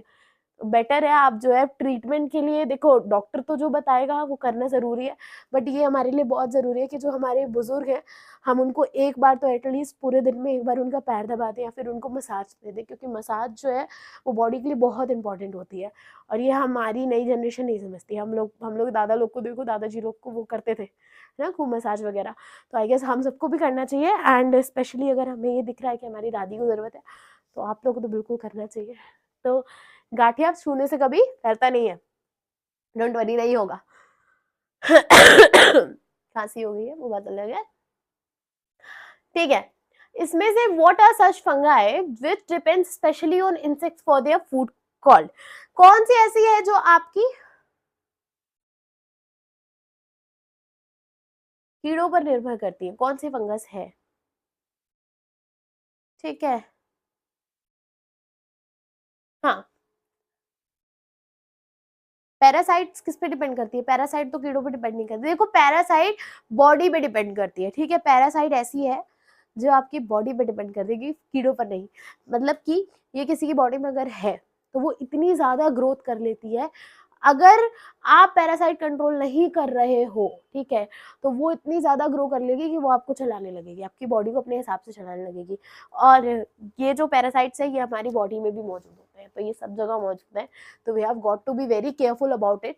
जो डॉग्स जिनके पास होते हैं तो उनको भी डिवॉर्मिंग वगैरह करी जाती है, बिकॉज ये बहुत ज्यादा होते हैं। हालांकि इसका आंसर पैरासाइट नहीं है, इसका आंसर है एंटीमोपैथोजन, ठीक है। आपके जो है एंटीमोपैथोजेंस जो होते हैं वो इंसेक्ट्स पे डिपेंड करते हैं, ठीक है। तो ये इसका आंसर क्या होगा? एंटीमोपैथोजेनिक, ठीक है। Which of the following reproduce by budding, budding कौन करता है? बडिंग होता क्या है? बडिंग क्या होता है? बड बनाते हैं ना बच्चे के नाम, मतलब जो बच्चे होते हैं उनके जो बेबीज होते हैं वो बड के फॉर्म में होते हैं, वो धीरे धीरे उनमें न्यूक्लियस डेवलप होता है, मतलब ये अपने ही आपको अपने से धीरे धीरे ग्रो करते हैं, फिर उसके बाद थोड़ा और ग्रो करेंगे, फिर धीरे से ये डिटैच हो जाता है आपका, है ना। तो ये बडिंग प्रोसेस होता है कि जो ऑफस्प्रिंग होता है हमारा वो बर्ड के फॉर्म में धीरे धीरे डेवलप होता है। तो अमीबा, अमीबा तो नहीं करेगा, अमीबा तो फिजन करता है, टूटता है बीच में से। पैरामीशियम भी नहीं करेगा, प्लाज्मोडियम भी नहीं करेगा, तो कौन करेगा? ईस्ट करेगा। ईस्ट आपका बड़ी, ईस्ट होता क्या है? ईस्ट बच्चों खाने में भी डलता है। जिन बच्चों को पता हो जैसे आपका डोसा बन रहा है, इडली बन रहा है, तो वो ईस्ट की वजह से बन रहा है ना, उसमें खमीर उठती है। मम्मा लोग क्या करती है, उसको पीस के पूरा रात के लिए रख दिया, है ना। तो और जिनको जल्दी बनाना होता है वो इंस्टेंट ईस्ट भी डालते हैं। केक बनाने में ईस्ट का इस्तेमाल होता है, बेकर्स ईस्ट नाम होता है उसका। तो ईस्ट सबसे कॉमन है जो हमारे फूड में बहुत ज्यादा हेल्प करता है। ये क्या करता है? ये ब्रेक डाउन करता है और आपका जो है कार्बन डाइऑक्साइड रिलीज करता है, जो कि ट्रैप हो जाती है आपके मॉलिक्यूल्स के बीच में। तभी इडली के बीच में कभी देखना, ये इडली है, ठीक है, इडली के बीच में गैप होता है बहुत ज्यादा, स्पंजी सी बनती है, ठीक है। यही केक का भी हाल होता है, केक में भी डलता है। हाँ, अब आ जाते हैं केमिस्ट्री पे। Mystery of chemicals. अभी तो हमने बायो का लॉजिक पढ़ लिया, अब हम पढ़ेंगे मिस्ट्रीज ऑफ केमिकल। तो इसके जो क्वेश्चन है आपके नर्सिंग असिस्टेंट के, सारे क्वेश्चन इसमें आपको मतलब मैं मोस्ट ऑफ जो पूछे जाते हैं अक्सर वही क्वेश्चंस मैं आपको इसमें लगवाऊंगी। तो पहला हमारा क्वेश्चन है, who among the following told about indivisibility of atom. इनमें से किसने परमाणु की जो है वो और ज्यादा आपकी मतलब आप उसको और अभिभाजित नहीं कर सकते, मतलब और नहीं तोड़ सकते, ये बात किसने बताई थी? महर्षि कन्नड़ ने। ठीक है, देखो महर्षि कन्नड़ जो थे वो इंडियन थे, ठीक है, इंडियन साइंटिस्ट थे जिन्होंने सबसे पहले एटम का परमाणु नाम दिया था। ठीक है, लेकिन जो है इसको एटम नाम देने वाले और इसको घोषित करने वाले जो थे वो साइंटिस्ट थे हमारे डाल्टन। तो डाल्टन ने ये बात कही थी कि एटम जो है हमारा, इतना गंदा एटम में बनाऊंगी ना तो भगवान देख लेंगे और फिर कहेंगे कि क्यों ही बनाया मैंने एटम।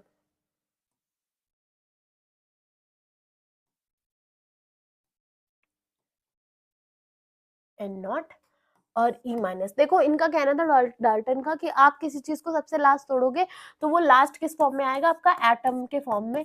ठीक है, और एटम को आप फर्दर नहीं तोड़ सकते, लेकिन जे थॉमसन, जेम्स चैडविक और रदरफोर्ड और गोल्डस्टीन स्टूडेंट थे रदरफोर्ड के, तो उन्होंने ये बात को जो है कहा नहीं ऐसा नहीं हो सकता, मैं इसको तोड़ के दिखाऊंगा। उन्होंने तोड़ा, उन्होंने प्रोटॉन, न्यूट्रॉन और इलेक्ट्रॉन निकाले और फाइनली ये बात थोड़ी सी झूठी हो गई कि नहीं नहीं इसको तोड़ा जा सकता है। लेकिन हाँ, इसको भी देखो तोड़ा नहीं उन्होंने, उसके अंदर था, टूटा नहीं है। लेकिन नहीं, सबसे लीस्ट में आप किस पे आ रहे हो? इलेक्ट्रॉन, प्रोटॉन, न्यूट्रॉन पे। तो इसका आंसर क्या है? डाल्टन ने कहा था। किसने कहा था? डाल्टन ने। Metals are good conductor of electricity because they contain many loosely bonded क्या क्या मौजूद होता है? किसी को आंसर पता है इसका? मैं आंसर्स का वेट कर रही हूँ यार, आंसर्स जो है आप लोग प्लीज दो, क्योंकि इसके आंसर आप रिस्पॉन्स करोगे तो मुझे भी लगेगा कि हाँ कोई तो एक्साइटेड है मेरी तरह। तो एक्साइटमेंट दिखाओ, बनो कुछ प्रोटॉन की तरह, इलेक्ट्रॉन की तरह भाग दौड़ करो यार। बताओ इसका आंसर। देखो हाँ ठीक है, E F G H C L सारे डाल दो, है ना। सारे ऑप्शन डाल दो। देखो इसका आंसर आपका क्या है? इलेक्ट्रॉन। बच्चों इलेक्ट्रॉन लूजली पैक होता है और वो क्या करता है? भागता है। जब वो भागेगा तो आपका फ्लो ऑफ करंट बनेगा, जिसकी वजह से करंट फ्लो करेगा। तो इलेक्ट्रॉन कंडक्शन मेटल में क्यों होता है? क्योंकि इलेक्ट्रॉन मौजूद होते हैं फ्रीली, है ना। आपने पढ़ा होगा सोडियम में भी आपका Na+ में भी देखो एक इलेक्ट्रॉन एक्स्ट्रा ही होता है। तो ये जो है ना लूजली होते हैं और ये भागने के लिए एकदम सदैव तत्पर रहते हैं, तो इस वजह से कंडक्शन ऑफ इलेक्ट्रिसिटी इसके केस में पॉसिबल हो पाता है।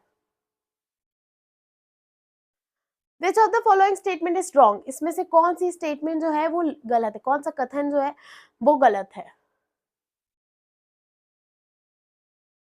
जो आपका है मतलब पहला क्या है आपका ऑप्शन? पहला ऑप्शन आपका कह रहा है कि जो आपके नॉन मेटल्स है वो आपके वो होते हैं, क्या होते हैं? इलेक्ट्रो पॉजिटिव होते हैं नेचर में। दूसरा आपका कह रहा है मतलब इलेक्ट्रो, और दूसरा जो है देखो इसमें ऑप्शन क्या है? ऑप्शन इसका आंसर सही है सी। ठीक है, गलत पूछा है ना, रॉन्ग स्टेटमेंट। तो इलेक्ट्रोनेगेटिव बनाती है पॉजिटिव, इलेक्ट्रो पॉजिटिव चार्ज आपका जो है ये पॉजिटिव चार्ज बनाती है, ये बात गलत है।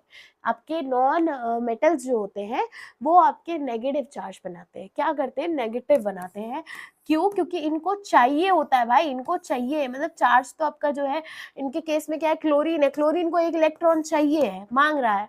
ठीक है, तो जो लेता है वो नेगेटिव, जो देता है वो पॉजिटिव, है ना। जैसे Na ने दिया, Na ने इलेक्ट्रॉन दिया तो वो पॉजिटिव, और क्लोरीन ने लिया, क्लोरीन ने इलेक्ट्रॉन लिया तो वो नेगेटिव।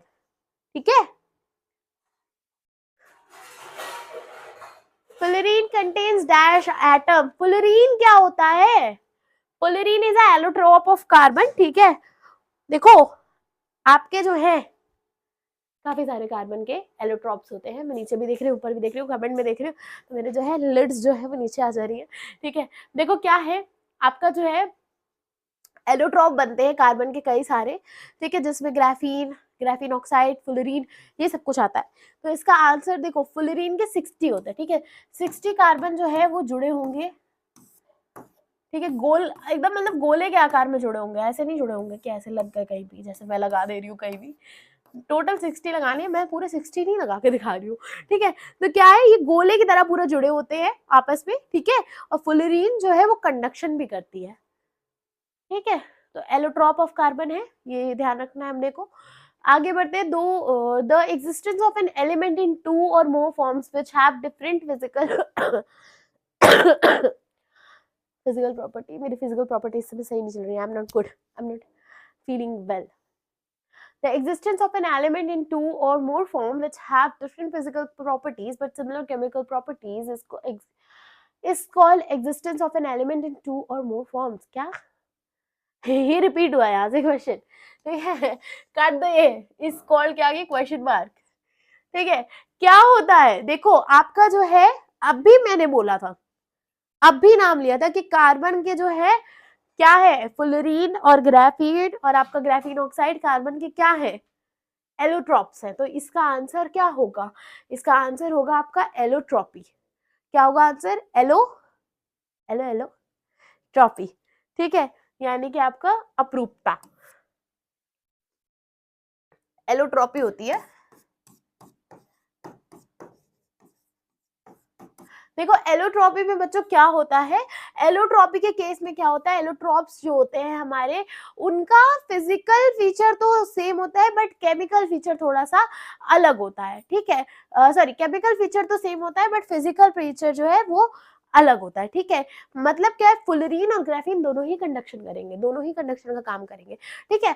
आप जब भी कोई मतलब ज्यादातर क्या होता है, कंडक्टिंग चीजें जो भी होती है वो या तो आपकी ग्राफीन या आपकी फुलरीन या फिर किसी चीज से मिलके बने। कंडक्शन किसके केस में, इलेक्ट्रिसिटी और थर्मल कंडक्शन दोनों का ही काम करेगा, ठीक है। तो हीटिंग में भी इस्तेमाल आप कर सकते हो ग्राफीन का, ग्राफीन ले लो और कुछ मत करो, उसका पढ़ाई पे ध्यान दो।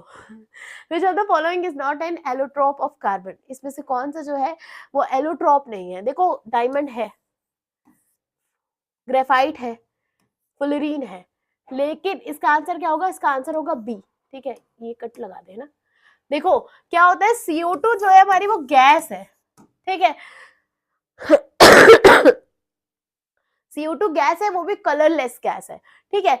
जो डायमंड है वो उसका एलोट्रॉप है, काफी सारे कार्बन मिलके एक डायमंड को बना रहे हैं। और ग्रेफाइट भी है आपका, ग्रेफाइट की लेयर एक दूसरे में घिसती है, जिसके वजह से ऐसे ऐसे रगड़ खाती है, ठीक है, जिसके वजह से जो है कंडक्शन पॉसिबल होता है और ग्रेफाइट जो है वो इलेक्ट्रिसिटी कंडक्ट कर पाती है, ठीक है। डायमंड कंडक्शन नहीं शो करता, ठीक है, लेकिन डायमंड की डेंसिटी जो है वो सबसे ज्यादा होती है। फुलरीन में कंडक्शन शो करता है। Which is the atomic number of an element equal to? देखो क्या होता है आपका एटॉमिक नंबर, किसे रिप्रेजेंट करते हो, Z से करते हो, Z से एटॉमिक नंबर रिप्रेजेंट किया जाता है ना, है ना, है ना, है ना, है ना, है ना, ठीक है। एटॉमिक नंबर जो है वो आपका, तो मेरा शॉल जो है वो कह रहा है मैं नहीं करने दूंगा रिप्रेजेंट, और ये भाग गई स्क्रीन। जूम कर लेंगे, कोई बात नहीं, सह लेते हैं हम लोग, इतना सह लिया जाता है। जूम हो जाओ भाई, ठीक है, कोई बात नहीं, हो जाता है, छोटी छोटी चीजें चलती रहती है, ठीक है। क्या है आपका एटॉमिक नंबर जो है वो आपकी परमाणु की संख्या जो है वो आपकी किससे डिपेंड, किस पे बताते हैं। देखो न्यूट्रॉन से तो नहीं होगा, न्यूट्रॉन आपका वेट में रिप्रेजेंट करता है, प्रोटॉन प्लस न्यूट्रॉन आपका एटॉमिक वेट रिप्रेजेंट करता है, ठीक है। तो डी होगा इसका आंसर,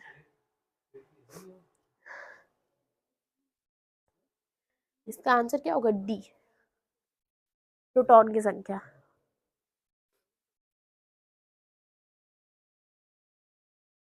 आगे आ जाते हैं, सेम क्वेश्चन है, इसको बेटा इन नीचे कर लेना आप लोग। Nucleus denotes dash, denotes the atomic number, आपका प्रोटॉन है ना, number of protons is equals to,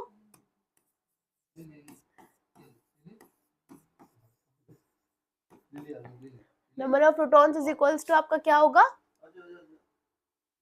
atomic number,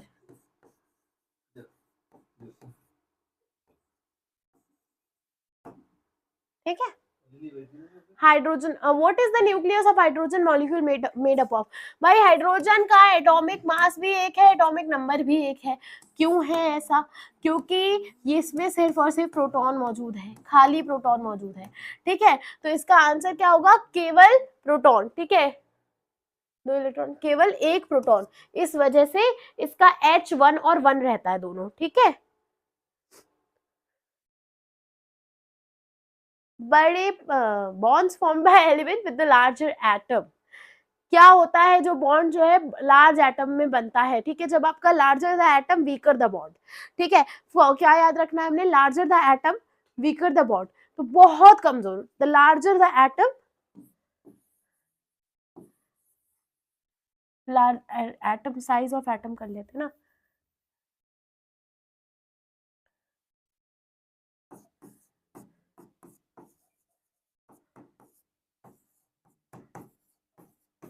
inversely proportional to the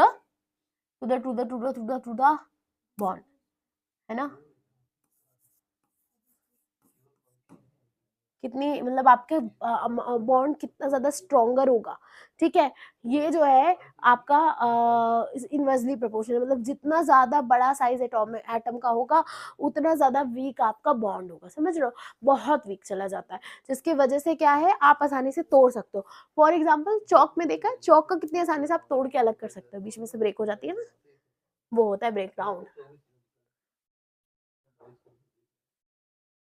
In ionic compound, ion attracts each other and held together by a strong ionic compound में देखो magnetic force तो होगा नहीं आपका, ठीक है, आपका विद्युत होगा ये बच्चों, विद्युत, ठीक है, इलेक्ट्रिक वो भी नहीं होगा, और आपका जो है ग्रेविटेशनल फोर्स भी नहीं लगेगा, तो कौन सा फोर्स लगेगा, सवाल उठता है कि कौन सा फोर्स लग रहा है, तो फोर्स हमारा लग रहा है इलेक्ट्रोस्टैटिक फोर्स, ठीक है, कौन सा, विद्युत स्टैटिक लिख रहे हैं, ठीक है, इलेक्ट्रोस्टैटिक फोर्स, कौन सा, इलेक्ट्रोस्टैटिक,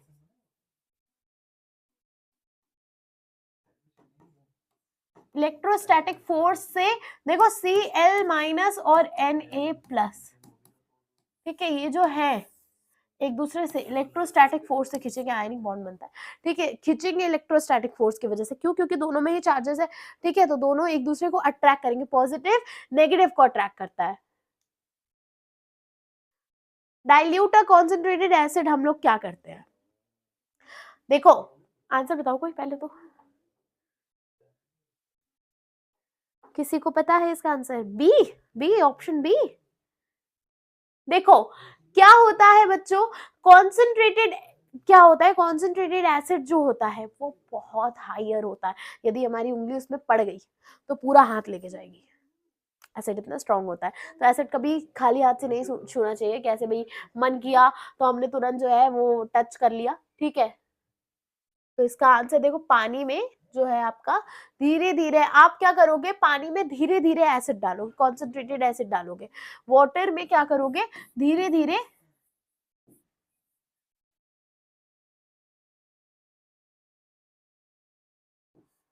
स्लोली एसिड ऐड करोगे, क्यों, क्योंकि एसिड में अगर पानी डल गया तो जो एक्सोथर्मिक प्रोसेस होता है ना, हीट इतनी जनरेट होगी कि फोड़ देगी, ठीक है, तो हमें बहुत धीरे धीरे डालना है, वो भी पानी में, ताकि वो डाइल्यूट हो सके, ठीक है, और क्या है धीरे धीरे इसलिए डालना है क्योंकि एसिड अगर पानी में मिलेगा तो हीट तो निकलेगी पर कम मात्रा में निकलेगी, लेकिन यदि ज्यादा एसिड है हमारे पास, ठीक है, और उसमें हम डाल दें तो वो जो होगा भैया राधे राधे उसके आगे। अब जैसे मैं एग्जांपल दूं, देखो क्या होता है, ठीक है, मान लो पानी आपने लिया, गर्म कर रहे हो, अब ढेर सारा पानी है, ठीक है, गर्म कर रहे हो, उसमें आपने, एग्जाम्पल है, बहुत ही बेसिक सा एग्जाम्पल है, ठीक है, उसमें क्या किया आपने, ऊपर से कुछ भी डाल दिया, ठीक है, जैसे मान लो कि आपने तेल डाल दिया, कुछ नहीं होगा, लेकिन तेल गर्म कर रहे हो, उसमें पानी डाल दिया, होने लगेगा, तो वो जो है ना, वो एसिड के केस में क्या है, यदि एसिड डाला हुआ है और उसमें पानी डाल दिया तो एक्सोथर्म होगा, ब्लास्ट भी हो सकता है, इतना ज्यादा हीट रिलीज होती है।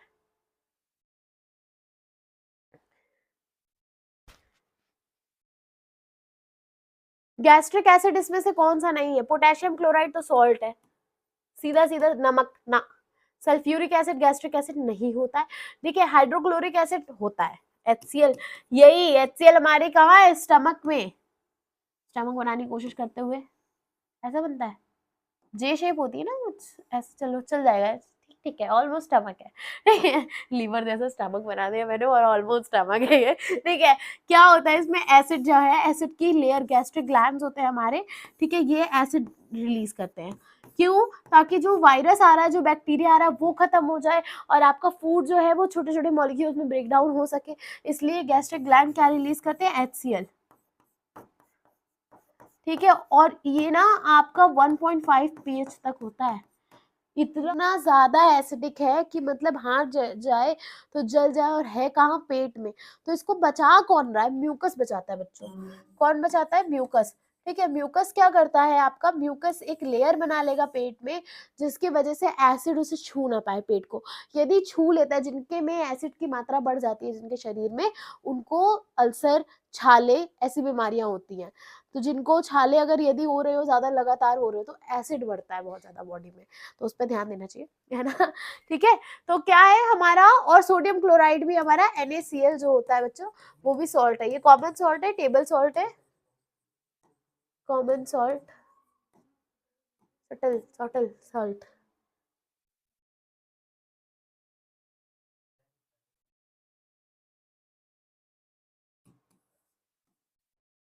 इसको क्या कहोगे आप? Table salt. खाने में जो होता है ना, खाने में हम लोग यूज करते हैं NaCl यूज करते हैं, और ये हमारी हेल्थ के लिए बहुत इंपॉर्टेंट होता है, बहुत ज्यादा, क्योंकि सोडियम की जिनको कमी होती है उन्हें अक्सर चक्कर आता है, बेहोश होने लगते हैं वो लोग। तो ये जो है इसीलिए इंपॉर्टेंट है, सोडियम हमारे शरीर में बहुत ज्यादा इंपॉर्टेंट रोल प्ले करता है। चलो आगे आ जाते हैं। फर्स्ट ग्रुप के एलिमेंट्स को क्या कहा जाता है? आपके फर्स्ट ग्रुप के एलिमेंट्स को आप कहोगे क्षार धातुएं, जो कि आपके अल्कलाइन मेटल्स होते हैं, मेटल। ठीक है, क्यों अल्कलाइन? क्योंकि ये बेस, ये कंबाइन करते हैं आपके हाइड्रोक्साइड से कंबाइन कर लेंगे, ठीक है, कंबाइन करके सल्फेट से कंबाइन कर लेंगे, तो ये क्या बनाते हैं आपके?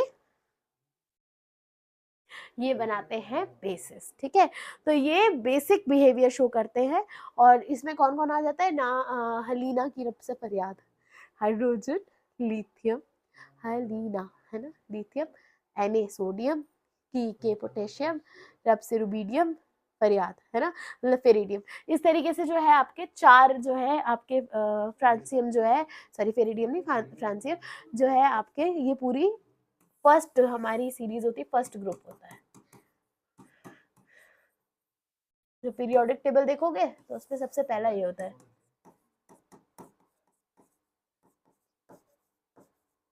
सीशियम, फेरिडियम। सीशियम से, सीशियम ऐसा होता है कि ऐसे तोड़ो और फेंक दो तो पूरी दीवार में आग लग जाए, और सोडियम का भी यही हाल है, पानी में आग लगा दी, आग लगा दी, आग लगा दी करता है पानी में।